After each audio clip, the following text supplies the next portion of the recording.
Hello friends, welcome to Poongodi's channel. Today let us learn even stitch and uneven stitch. Let us draw a straight line. I have taken all the 6 strands of thread. Put a knot in the next corner. I have put dots at equal intervals in a straight line. Insert the needle in the first point and pull over. Take it back in the second point and pull it back,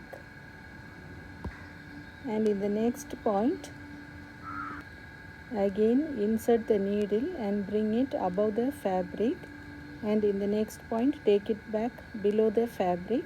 Once again in the next point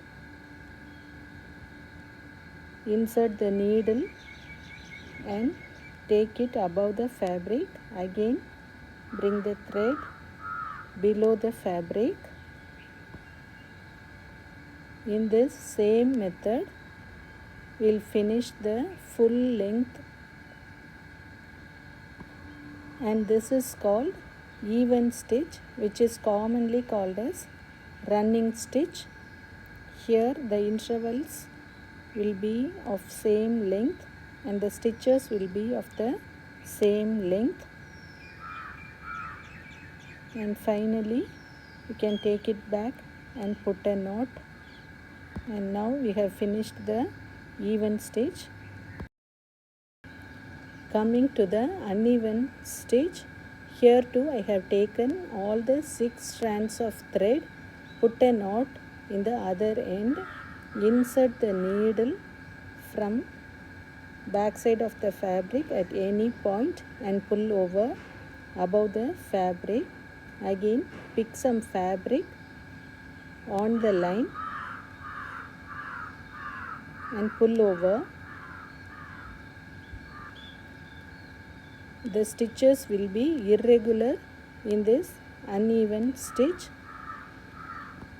Some stitches will be short and few stitches will be long.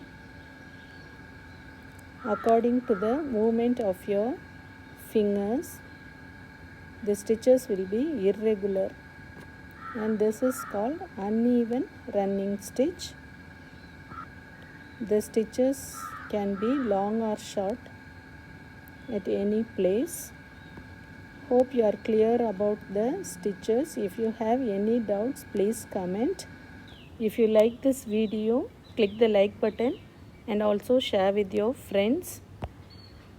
You can insert the needle at any point at last and put a knot below the fabric.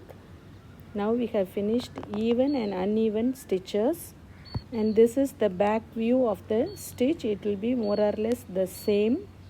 If you have not subscribed for my channel, please subscribe. Also click the bell icon so that you will get notifications for my future videos. Related links in the description. Thank you.